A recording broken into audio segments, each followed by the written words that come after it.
Muy buenos días a todos los presentes.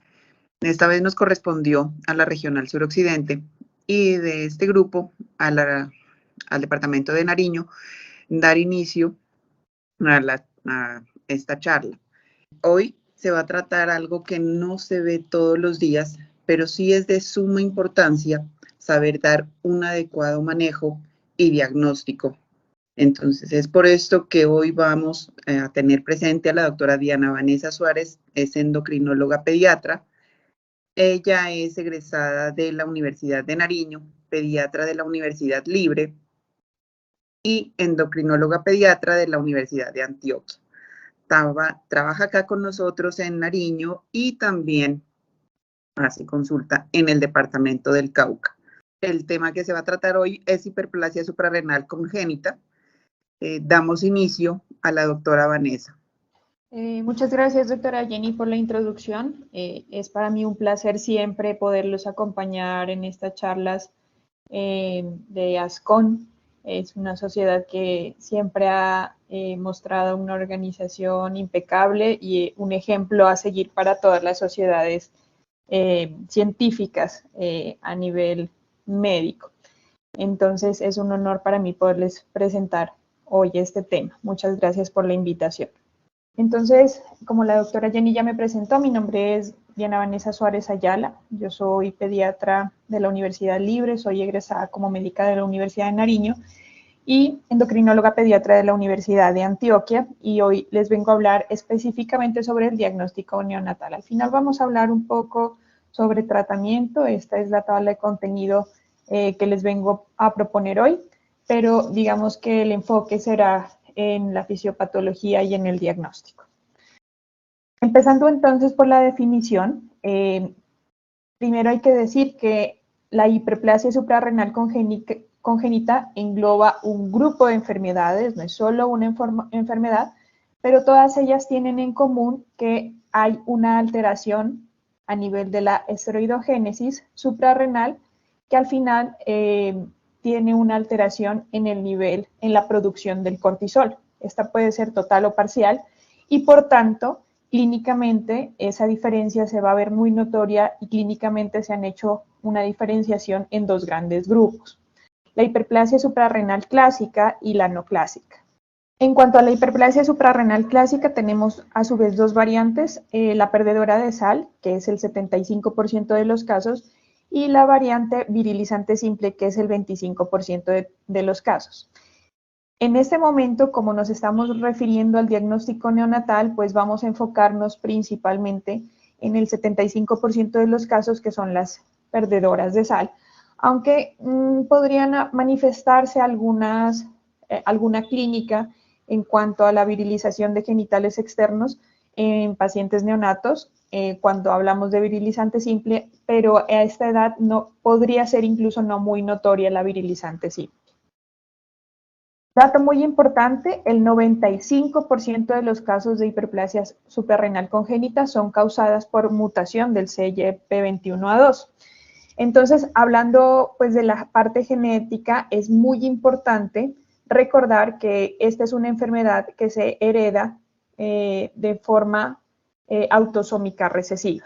Eso implica que obviamente todas las poblaciones que tienen endogamia tengan una prevalencia y una incidencia más alta de esta enfermedad. Como les explicaba al principio, depende de qué tanto compromiso de la producción de cortisol haya el fenotipo del paciente. Se dice que cuando hay hasta un 2% de la producción de cortisol y de aldosterona, podemos hablar ya de una variante virilizante simple. Pero hay algunas variantes que lesionan totalmente la producción de cortisol y aldosterona y por tanto se comportan como variantes perdedoras de sal.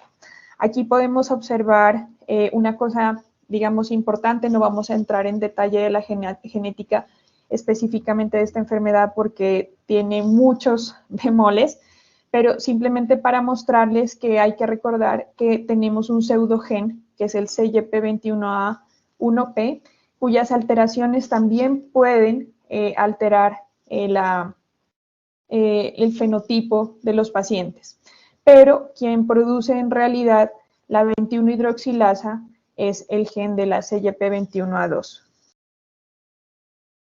Como pueden ver aquí, entonces, ya había mencionado esto, pero el 95% de las hiperplasias suprarrenales congénitas están producidas por mutación a nivel de este gen y por tanto lo que producen es una alteración en la 21-hidroxilasa. Hay que recordar que la hiperplasia suprarrenal congénita es la patología suprarrenal más frecuente en pediatría a todas las edades. Bien se presente como clásica perdedora de sal, que es la que diagnosticamos a nivel neonatal, como la virilizante simple, que podemos diagnosticarlas, digamos, en edades escolares en general, o como la no clásica, que también se puede diagnosticar incluso hasta en la adultez. En cuanto a la incidencia y la prevalencia, pues hablamos de que es bastante variable. Como les decía, obviamente en poblaciones que son más endogámicas, pues vamos a tener una incidencia mucho más alta por el carácter autosómico recesivo de la enfermedad. Entonces, aquí les traje como un resumen de algunos países que han mostrado su incidencia. En general, la mayoría han podido mostrar estos datos secundarios al screening neonatal que hacen, y en general se habla de que podemos tener una incidencia de 1 entre 14.000 a 18.000 nacidos vivos de hiperplasia suprarrenal congénita clásica, es decir, tomando en cuenta la variante perdedora de sal y la virilizante simple. Sin embargo, aquí están subrayados en rojo algunos países que tienen una incidencia mucho más alta que esta mencionada a nivel mundial. Entonces tenemos países pues muy cercanos a nosotros, miren, como Argentina, Brasil, que tienen una incidencia más alta de esos 14.000 que nos muestra la literatura. China con una incidencia altísima de 6.000 y al igual que India. Entonces hay que tener en cuenta que dependiendo pues de la población, esa incidencia va a cambiar. A nivel fisiopatológico, simplemente recordar un poco la fisiología.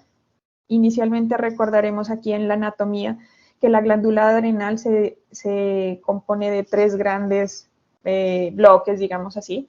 La cápsula, que no tiene función hormonal, la corteza y la médula. A su vez, la corteza se divide en tres áreas: la parte de la glomerulosa, la fascicular y la reticular.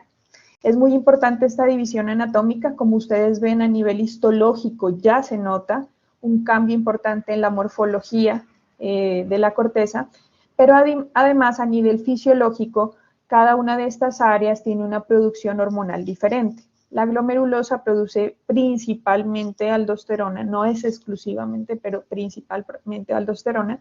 La fascicular es la que produce el cortisol y la parte reticular es la que produce la DEAS y en general pues los andrógenos provenientes de la glándula suprarrenal. A su vez, vamos a recordar que los ejes reguladores de cada porción de la corteza son diferentes. El eje regulador de la aldosterona es el eje de renina-angiotensina-aldosterona. En cambio, el eje regulador del cortisol es la ACTH y los ritmos y picos de estrés que tiene el cuerpo. Los andrógenos también son muy influenciados por la parte de ACTH. Es por eso que cuando hay una supresión de cortisol y a su vez una retroalimentación positiva con aumento de ACTH, pues los andrógenos terminan elevándose mucho. Una cosa muy interesante que ya se empieza a hablar en los últimos años, antes no lo teníamos en cuenta, es que dentro de la hiperplasia suprarrenal congénita también se ha visto que la parte medular podría tener alguna implicación, y se ha visto que los fetos que nacen con hiperplasia suprarrenal congénita tienen una inmadurez en la parte medular y que no tienen una buena producción de adrenalina específicamente, y por eso las crisis salinas al nacer son mucho más severas que si uno solo tuviera una insuficiencia suprarrenal por ausencia de cortisol. Entonces aquí tenemos la retroalimentación normal del eje, digamos. Entonces tenemos que cuando las glándulas están afectadas va a haber una disminución del cortisol, pues claro, principalmente por su definición. Pero a nivel también de la aldosterona va a haber una disminución importante y esto va a causar a nivel clínico un aumento de potasio, una disminución de sodio, de hecho, digamos, y una disminución del volumen sanguíneo. Este trío es clínicamente muy importante y nos hace sospechar como primera opción diagnóstica, al tener este trío, una hiperplasia suprarrenal congénita.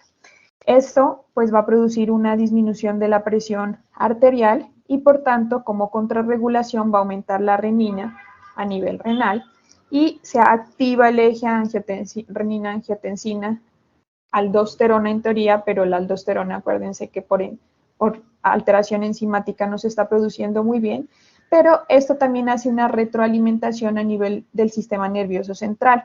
Como tenemos una baja presión sanguínea, la vasopresina va a aumentar y también va a aumentar la ACTH.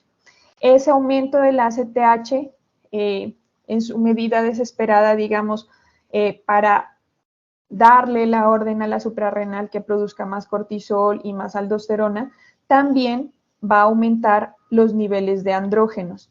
Y en general esto es una de las cosas que hace que tengamos una morbilidad muy alta en estos pacientes, el exceso de andrógenos.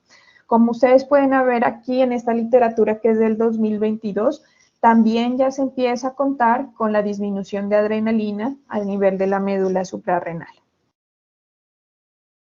Para irnos un poquito más al fondo y entender un poco más concretamente cuál es el problema en la hiperplasia suprarrenal congénita, tenemos que hablar de la esteroidogénesis.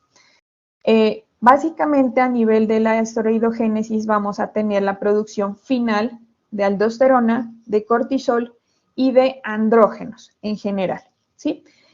En la lesión de la hiperplasia suprarrenal congénita, como vimos, puede estar, la lesión enzimática puede estar a cualquiera de estos niveles, en la enzima STAR, en la 3-beta hidroxiesteroide deshidrogenasa tipo 2, en cualquiera de estas. Pero la más frecuente, el 95% de los casos, ocurre aquí, en la CYP21A2, que es la que produce la 21-hidroxilasa y por tanto, al no haber esta enzima, pues no habrá producción ni de aldosterona ni de cortisol. Por tanto, la estimulación que inicia acá arriba desde la ACTH, como no puede producir esto, pues la cadena se va a derivar a una gran producción de andrógenos. Antes, digamos que solo teníamos en cuenta los andrógenos principales como la DEAS y la testosterona. Ahora tenemos un poco más en cuenta también la androstenediona porque de un tiempo para acá empezamos a observar que hay unos andrógenos que algunos llaman como la nueva vía de los andrógenos o la puerta de atrás, que antes no teníamos en cuenta y que también tienen mucha influencia en la clínica. De hecho, hay alguna literatura que propone el cambio de tamizaje por otros productos para medir el grado de compromiso de la glándula suprarrenal. Entonces tenemos otros andrógenos, como ustedes pueden ver aquí, la 11-hidroxitestosterona, por ejemplo, la 11-hidroxiandrostenediona. Pero lo que quiero hacer énfasis es que recuerden que al no haber producción de 21-hidroxilasa, toda la esteroidogénesis va a tender a formar andrógenos en general. Entonces, en ese orden de ideas, ¿cómo hacemos el diagnóstico? El diagnóstico incluso se puede hacer a nivel prenatal. Lo ideal es al final del primer trimestre del embarazo por análisis de ADN obtenido por biopsia de las vellosidades coriónicas, digamos que sería como el examen más creíble. Sin embargo, obviamente es muy invasivo. Entonces, también se puede hacer en el segundo trimestre medir las concentraciones de 17-hidroxiprogesterona en el líquido amniótico. También está haciendo una forma de evaluar la posibilidad muy invasiva.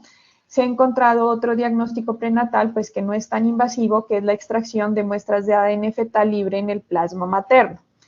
En ese caso, lo que se hace es secuenciar el gen específicamente CYP21A2, que como les dije es el 95% de las mutaciones, para identificar específicamente fetos femeninos. Entonces, además de la secuenciación del gen, se hace un cariotipo y se hace la identificación del SRY para estar seguros de que el feto es femenino.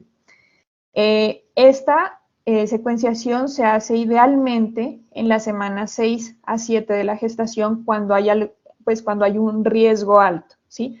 Cuando consideramos un riesgo alto, por ejemplo, cuando ya sabemos que los papás son portadores de la mutación, cuando ya han tenido un hijo con la enfermedad, pues que nos indique que la probabilidad de que ese nuevo feto venga con la mutación pues es alta.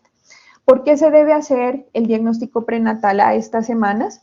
Porque podemos darle tratamiento a la madre, se hace con dexametasona, con el fin de disminuir la virilización en ese feto femenino. En el caso de los fetos masculinos no se hace tratamiento prenatal. Lo ideal es hacer un tamizaje por estos motivos que les estoy exponiendo aquí. El objetivo del tamizaje es anticiparse a la aparición de una crisis de pérdida salina grave y potencialmente letal y para evitar la morbimortalidad derivada de esta misma. Hay que recordar que las crisis de pérdida salina en promedio se presentan alrededor de los 15 días de vida extrauterina. Eso quiere decir pues que todavía estamos en el periodo neonatal, son pacientes muy frágiles pues por su edad, que al presentar una hipotensión severa, una hipoglicemia severa, pueden tener alto riesgo de mortalidad. Se ha dicho que hasta el 4% de estos pacientes pueden morir, incluso en centros con experiencia en el tema tercer y cuarto nivel. Y una alta morbilidad pues por la hipoglicemia y la hipotensión. Otro de los objetivos del tamizaje es evitar la asignación de sexo incorrecta en mujeres, dado que nacen con desarrollo sexual diferente, sus genitales externos son un poco ambiguos y por tanto puede haber el error de que se asigne a un género masculino una paciente pues XX.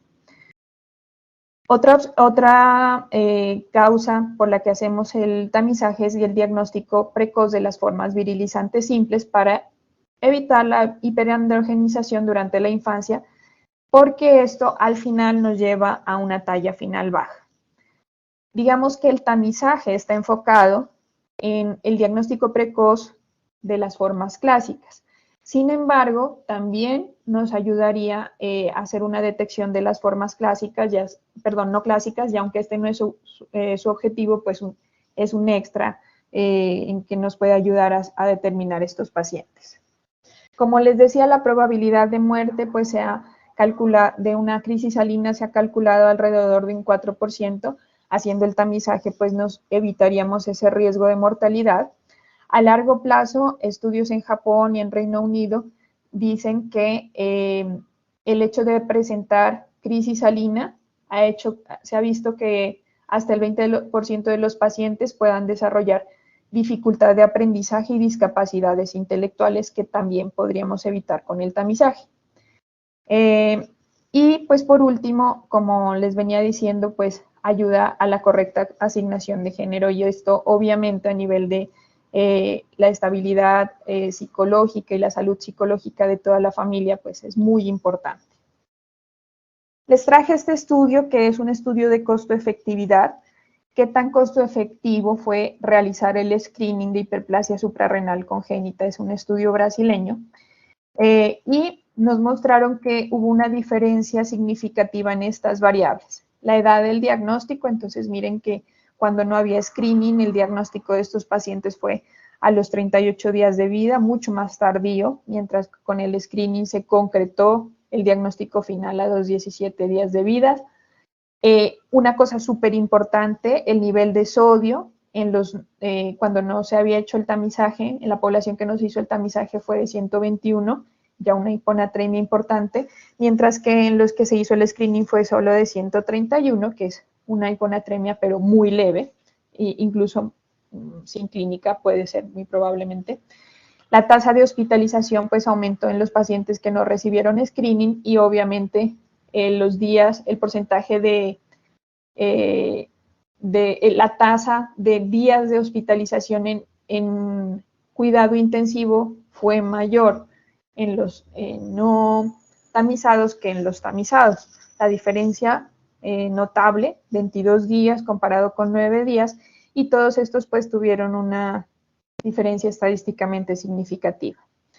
Ellos en su estudio encontraron que la tasa de mortalidad se estimó en un 11%, mucho más alto que en los estudios previos reportados, y que en conclusión ellos enfatizan que la importancia del tamizaje en la reducción de la mortalidad y morbilidad, mostrando que incluso desde el punto de vista económico la realización del tamizaje también es beneficiosa. Obviamente la morbimortalidad en el niño, en cada niño específicamente, pues va a mejorar muchísimo. ¿Cómo se hace el tamizaje? Entonces, en general se hace con el mismo papel filtro que se utiliza para el resto del tamizaje neonatal. Depende pues de cada país qué técnica utilice, si utilizan Delfia, ahora pues más actualmente la mayoría usa Delfia, o todavía usan ELISA, pero aquí va una cosa muy importante que tenemos que tener en cuenta. No hay un valor de corte universal que se pueda aplicar a todos. De hecho, cada país tiene sus valores de corte. Por ejemplo, en Estados Unidos, cada estado tiene su valor de corte para empezar pues, la confirmación de la enfermedad. En general, el valor de corte más usado es 30 nanomoles por litro. Les hago énfasis en las unidades de medición porque muchos estudios utilizan también nanogramos sobre decilitro. 30 equivale a 2000 nanogramos sobre decilitro o 20 nanogramos sobre mililitro. Y es, digamos, el corte más usado, pero no universalmente aceptado.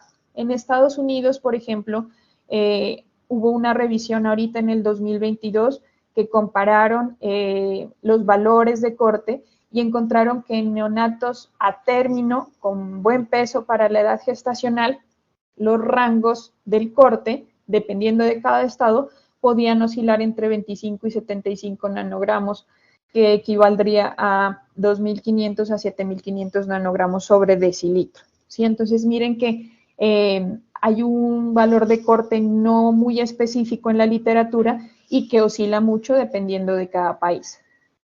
Esto se ha visto porque, bueno, muchas cosas, pero un detalle muy importante a tener en cuenta es que las técnicas de ELISA pueden ser poco sensibles para la medición de 17-hidroxiprogesterona porque detectan algunos otros derivados de la esteroidogénesis también, o sea, se miden al mismo tiempo que la 17-hidroxiprogesterona, haciendo que al final dé un valor más alto. Y entonces se ha propuesto por guías, en la última guía del consenso, se dice que es importante como una técnica para mejorar la especificidad de esta técnica, que se haga extracción orgánica para eliminar las sustancias que reaccionan de forma cruzada con la técnica de ELISA, como los sulfatos de esteroides, y así tener unos valores un poco más precisos. Y entonces, imagínense si este es el dilema que tenemos en los niños a término, ¿qué pasa con los niños pretérmino y bajo peso? Muy importante, y en eso toda la literatura que lean está de acuerdo en que en los bebés prematuros y bajo peso, lo ideal es hacer muestras adicionales, específicamente en los pretérminos que muy probablemente estarán hospitalizados, hacer un muestreo adicional a las 2 y a las 4 semanas de edad para hacer un tamizaje adecuado. Este es un estudio que se realizó en Nueva Zelanda y simplemente les quería mostrar cómo es la distribución de 17-hidroxiprogesterona en pacientes con bajo peso al nacer y la diferencia también por pretérmino, pues por edad corregida. Entonces miren que los que nacen más pequeños, los de alrededor de 1000, pues tienen unos valores mucho más altos que los pacientes que nacen con un rango normal de peso alrededor de los 3.000, y es una diferencia estadísticamente significativa que se ha comentado en todos los estudios para analizar el punto de corte de la 17-hidroxiprogesterona.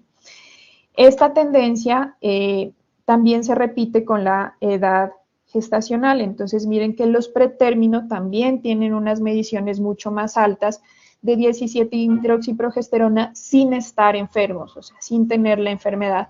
Entonces, por tanto, se deben tener unos puntos de corte diferentes dependiendo del peso al nacer y de la edad gestacional, porque los que tienen bajo peso al nacer y son pretérminos, pues tendrán unos valores normalmente más altos de 17-hidroxiprogesterona sin decir que tengan la enfermedad.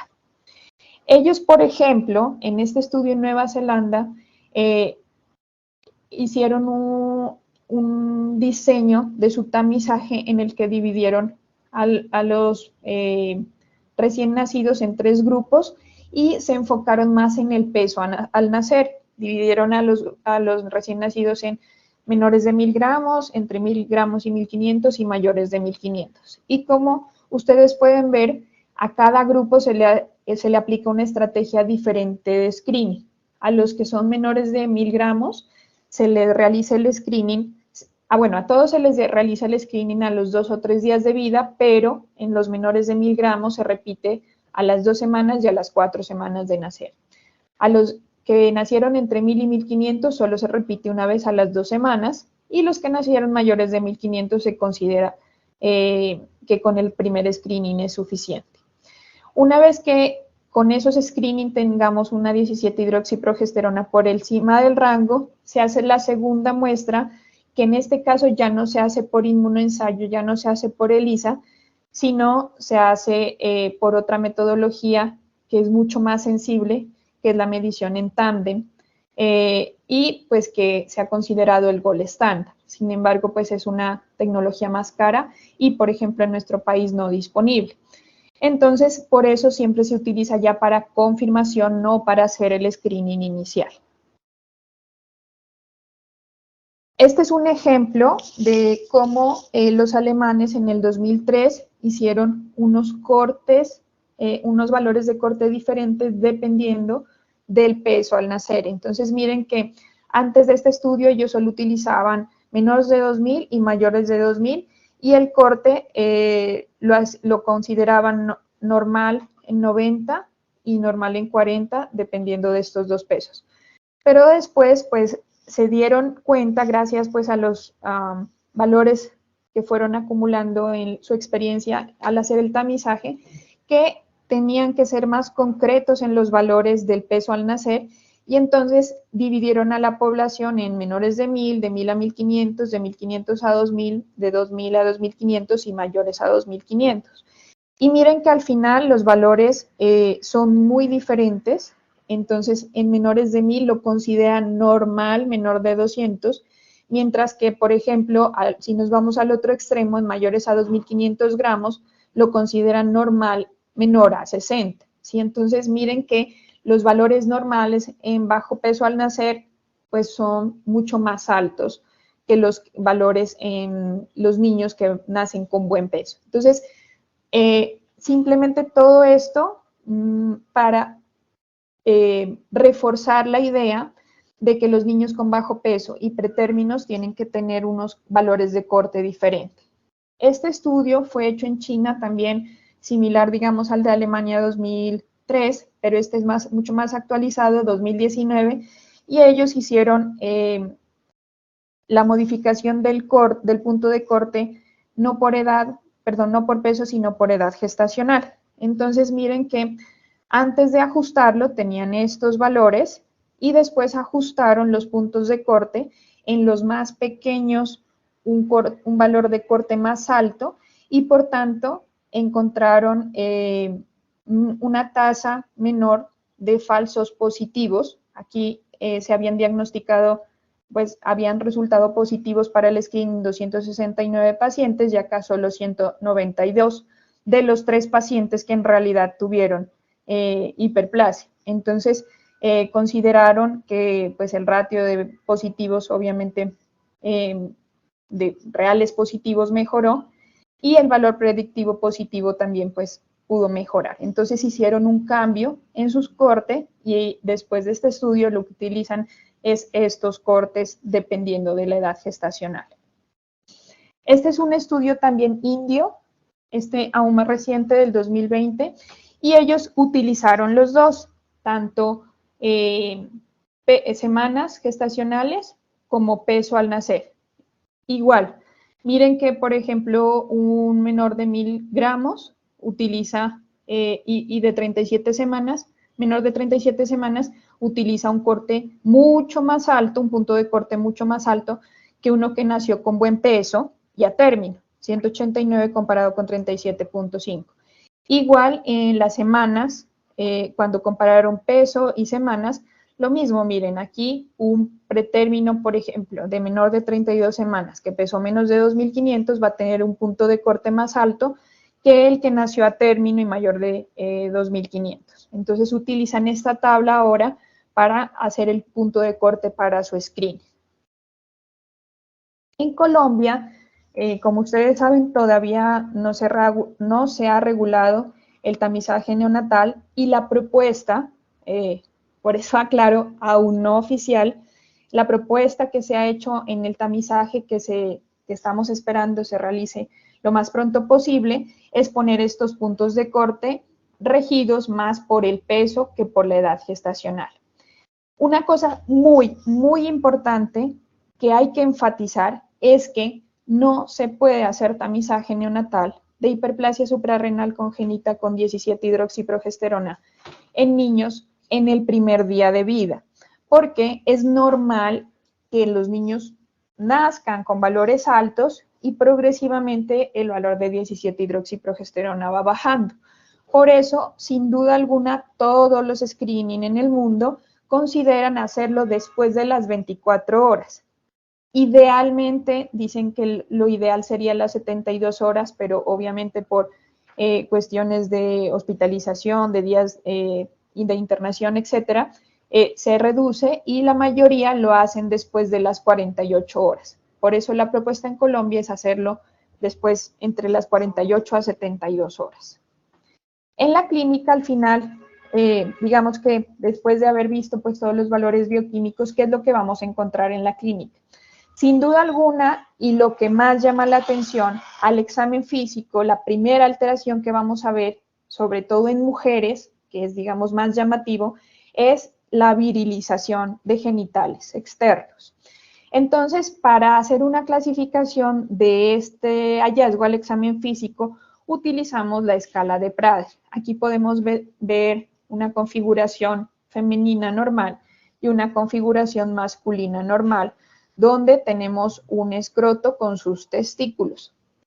En ese rango, digamos, la mujer puede tener una virilización de genitales externos y como ustedes ven en todas las formas, los genitales internos pues no se afectan, o sea, tienen un útero normalmente formado, pero a nivel externo es donde se hace el crecimiento del falo. Entonces vamos a ver cómo se vería cada uno de estas alteraciones.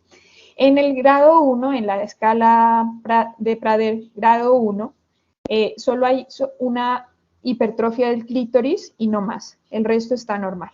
En el grado 2 hay eso, o sea, la hipertrofia del clítoris, más una fusión de labios mayores que ustedes pueden observar acá en la parte posterior. En el grado 3 está la hipertrofia más la fusión completa de los labios, o sea, ya hay un cierre completo y por tanto un seno urogenital que se forma aquí en la base del clítoris. En el 4 hay algunos que ya consideran que se podría llamar un micropene con un prepucio incompleto, que realmente no es un pene falso, por así decirlo, porque es un clítoris, y un seno común urogenital en la base.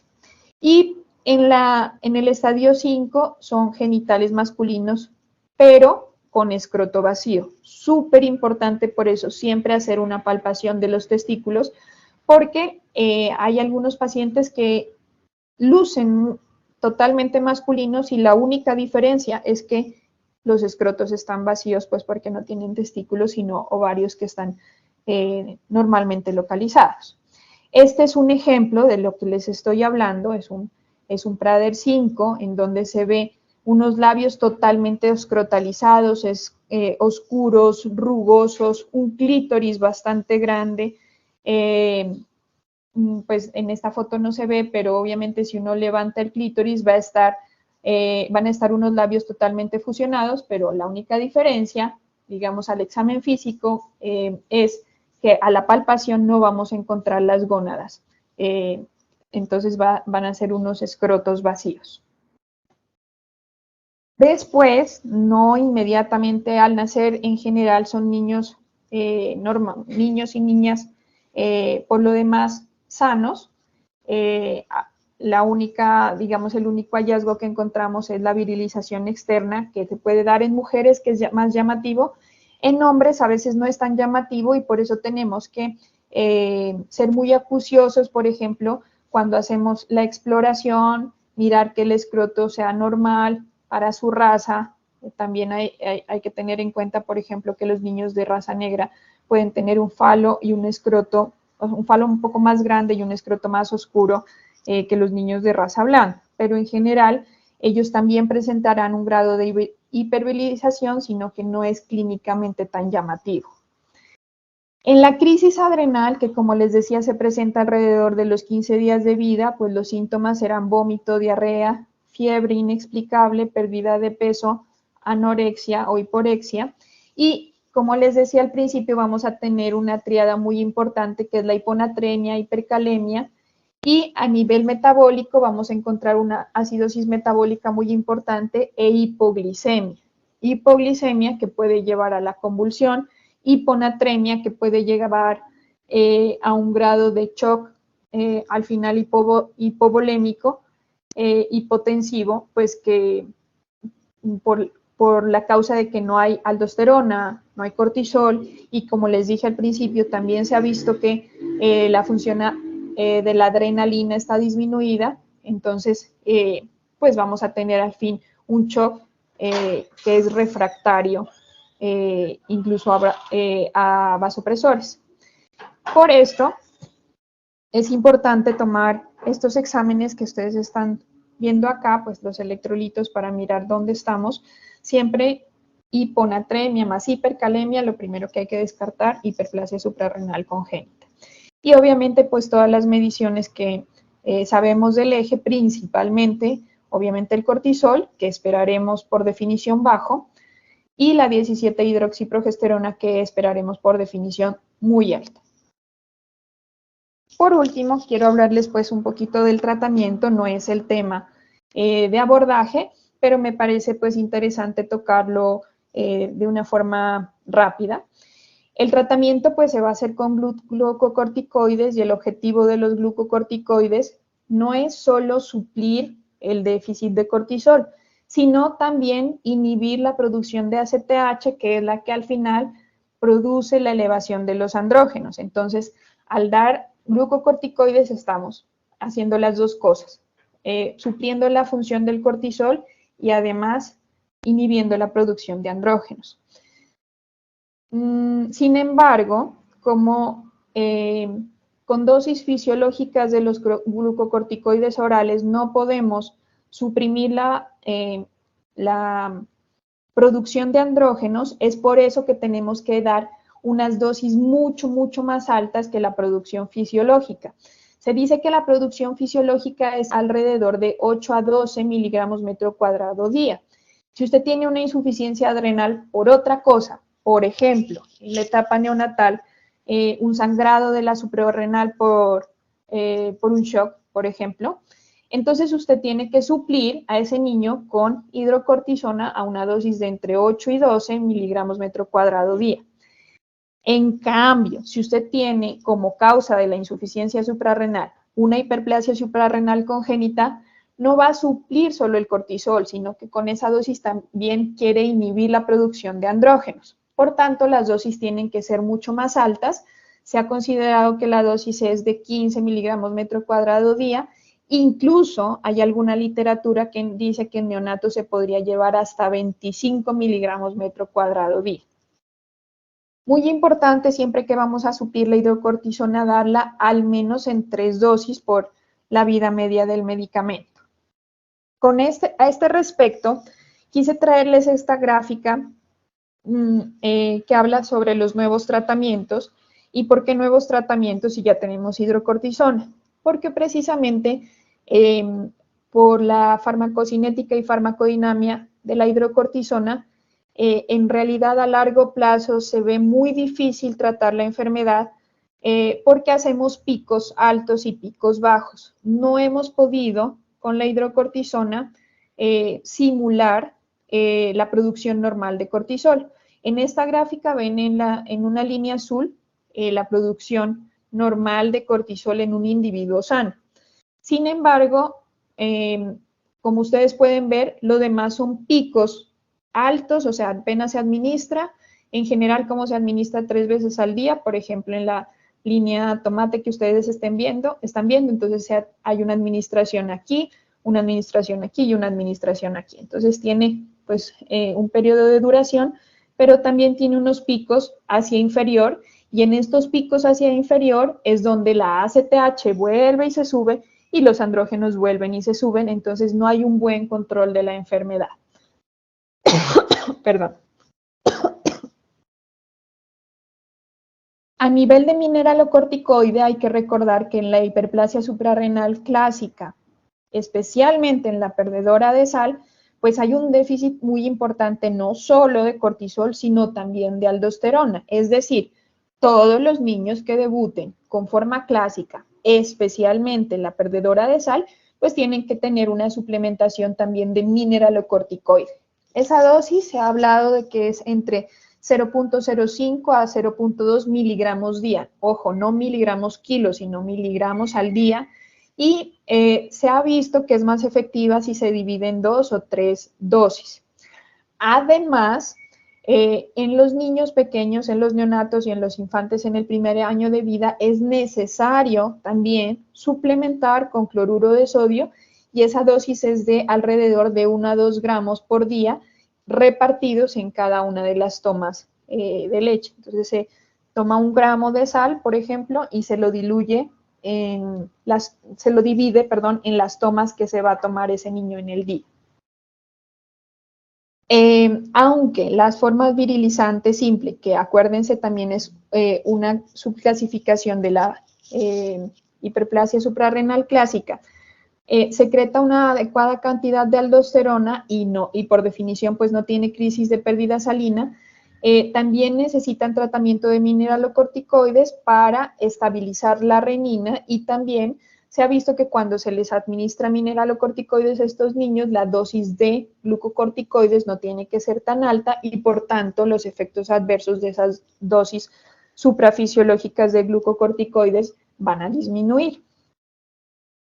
Este es el resumen del tratamiento. Entonces se da glucocorticoides, a esta dosis que, como les digo, en neonatos puede subir incluso hasta 25 miligramos metro cuadrado al día, dividido en 3 dosis, súper importante. Estamos hablando de tabletas que vienen de hidrocortisona de 5 o de 10 miligramos, las tenemos disponibles en nuestro país. La fludrocortisona, que oscilará en esta dosis, las tabletas que vienen son de 0.1 miligramos, entonces uno le da, por ejemplo, media tableta en la mañana, media tableta en la tarde, o una y una. Usualmente los neonatos necesitan dosis altas, así que no es tan poco frecuente que lleguemos a necesitar una tableta en la mañana y una tableta en la tarde. Y lo que les hablaba del suplemento de cloruro de sodio, de sal, especialmente pues en los neonatos también, como les decía, administrar de 1 a 2 gramos divididos en las tomas del día. Esto es para los pacientes que ya se diagnostican, pero aún no han hecho crisis salina. Es el tratamiento crónico, digamos. Cuando hay la crisis salina, pues el tratamiento obviamente es agudo, es de emergencia, y lo primero que se tiene que mejorar pues es el choque hipovolémico, hipotensivo.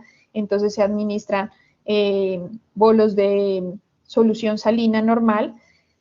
Si hay hipoglicemia, como muy probablemente la habrá, pues también tendrá que administrarse bolo de dextrosa y empezar una dosis de estrés, muy importante, porque las dosis de estrés de glucocorticoides pues serán mucho más altas que las que crónicamente manejamos. Se dice que la dosis de estrés, dependiendo de qué tan severo esté el niño, si está muy severo, la dosis será 100 miligramos por metro cuadrado en bolo IV. Si digamos no está tan severo, pues será de 50, pero no menos de 50. Si en ese momento no tenemos, por algún motivo, la superficie corporal total del niño, entonces se puede hacer un cálculo rápido, que es 25 miligramos intravenoso en bolo. Y después de administrar el bolo, se debe continuar esa misma dosis. Por ejemplo, si se le puso los 25 miligramos, la orden médica es 25 miligramos IV en bolo ahora, y después serían 4 miligramos cada 6 horas por las primeras 24 o 48 horas después de la crisis adrenal para compensar a ese paciente. Entonces no se olviden, siempre hay que poner una dosis de bolo de hidrocortisona. Los electrolitos en general, pues vamos a encontrar una hiponatremia e hipercalemia, pero con estas medidas que acabamos de mencionar, usualmente se corrigen. No hay necesidad de además corregir, por ejemplo, con insulina o con salbutamol la hipercalemia. Con estas medidas de administración de glucocorticoides, ya el potasio se regula y el sodio igual. Como estamos aplicando unas dosis bastante altas de glucocorticoides, los glucocorticoides, especialmente la hidrocortisona, a esas dosis altas ya tiene un efecto mineralocorticoide. Por tanto, cuando son bolos, cuando estamos manejando estas dosis muy altas, no se debe hacer reemplazo con fluorocortisona. Es innecesario porque ya el glucocorticoide está supliendo esa función.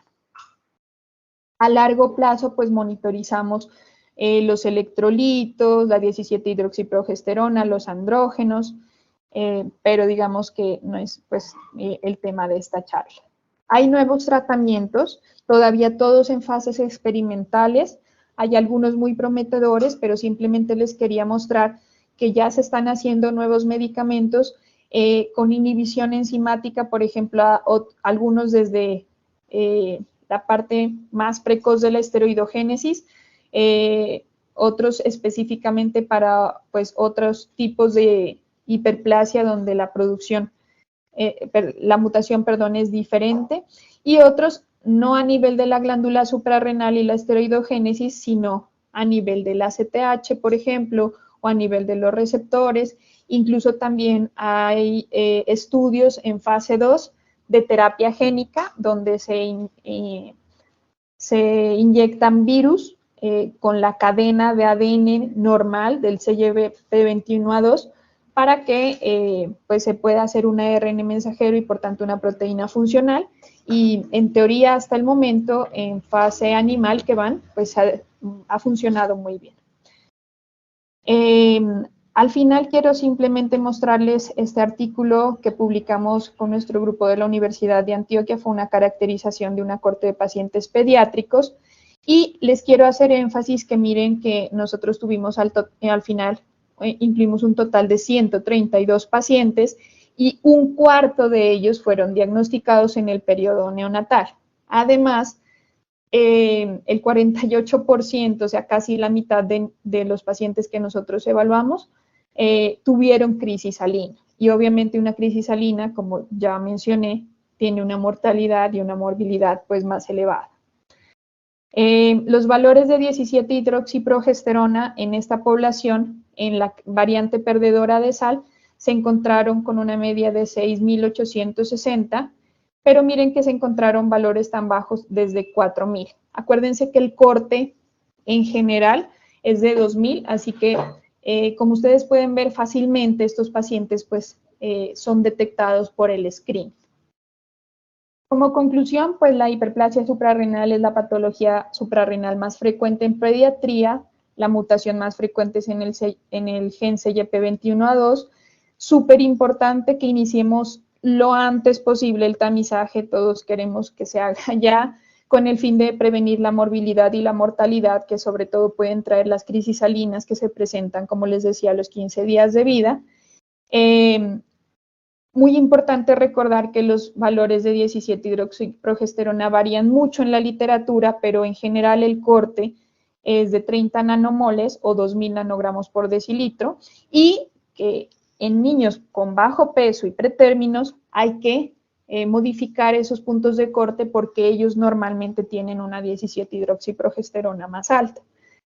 El objetivo del tamizaje es evitar la crisis salina y asimismo del tratamiento precoz, pues haciendo ya un diagnóstico adecuado. Y cuando se hace el tratamiento in útero, disminuir la virilización, por eso de los fetos femeninos. Muchas gracias por su atención. Simplemente quiero terminar con esta frase que dice, la detección temprana salva vidas y reduce el sufrimiento innecesario. Este es mi correo electrónico y cualquier duda, pues a la orden. Muchas gracias, doctora Vanessa, por esta excelente charla. Nos aclaró muchas dudas. Se generaron algunas inquietudes en el chat sobre el tamizaje neonatal, que digamos que lo que nos tiene a todos pendientes. Sí. En algunas instituciones ya se están realizando. Yo quería como aclararles aquí a la gente que estaba preguntando que hay una, cómo hacer que las instituciones lo hagan. Entonces tenemos una normatividad vigente que precisamente por eso se está haciendo el tamizaje, que es la ley 1980 de julio del 2019, que es donde se establece este programa de tamizaje neonatal básico y el ampliado. Y adicionalmente, lo pueden buscar en internet, en junio del 2022 hay una actualización con unas recomendaciones del Instituto Nacional de Salud, donde se hacen unas recomendaciones técnicas y operativas para esa toma de la muestra. Como muy bien lo aclaraba la doctora, la idea es que este tamizaje no se haga antes de las 24 horas, se debe hacer entre las 24 y 72 horas e idealmente a las 72 horas. Pero dado pues nuestro sistema de salud en el cual nuestros recién nacidos tienen a veces algunas faltas tempranas, recomiendan hacerlo mínimo entre las 24 hasta las 72, pero no antes de las 24 horas y tomando una muestra de talón. Por ahora se conserva tomar la muestra de cordón umbilical para hipotiroidismo, pero adicionalmente se debe hacer la que ya se está implementando en algunas instituciones. No sé, doctora, ustedes qué experiencia tienen allá con el tamizaje en su institución, si ya lo empezaron a realizar y cómo están funcionando con estas pruebas. La verdad, doctora, es que no. Sé de algunos pacientes particulares que lo pagan extra y se hace el tamizaje ampliado, pero digamos es un servicio particular. Pero por institución, todavía en Nariño y Cauca no estamos haciendo el tamizaje, ninguna clase de tamizaje extra, pues aparte del riguroso de hipotiroidismo.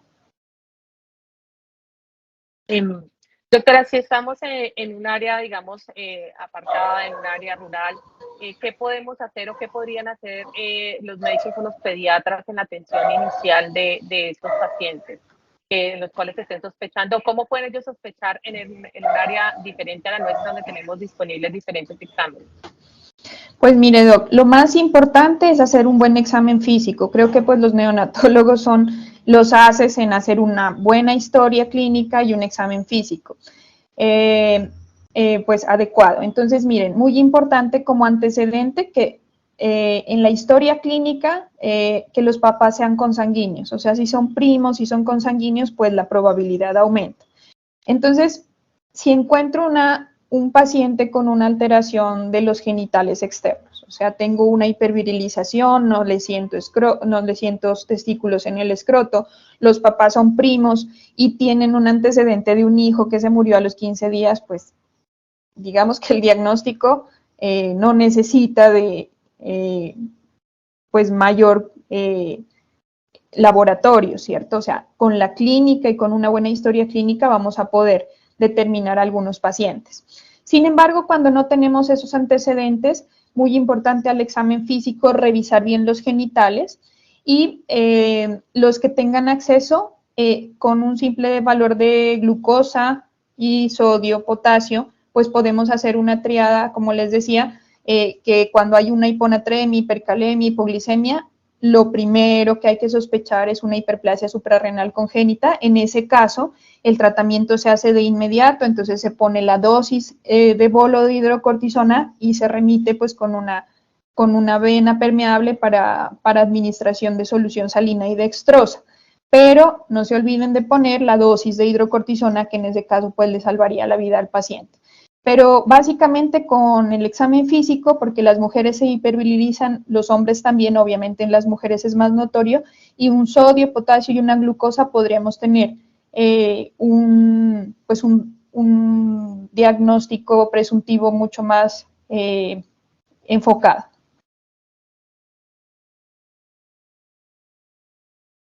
Bueno, doctora, por aquí no hay más preguntas, digamos, respecto al tema. Esperamos que con la doctora y las leyes pues, que están disponibles en este momento, ustedes puedan aclarar todas esas dudas que tienen sobre el tamizaje y que empecemos a tenerlo en otras instituciones a partir pues, de finales de este año, que ya se está cumpliendo la normatividad o se establece el tiempo en el que se deben dar. Y lo otro importante es que así no se haga en nuestras instituciones, debemos, digamos, darle la orden al paciente para que se lo realicen en esas primeras 72 horas y las EPS tienen una solidaridad junto con las IPS en tener establecido su ruta para la toma de estos tamizajes. Ellos ya lo tienen que estar haciendo, inclusive algunas los hacen en el control de las 72 horas de los pacientes cuando van a las IPS.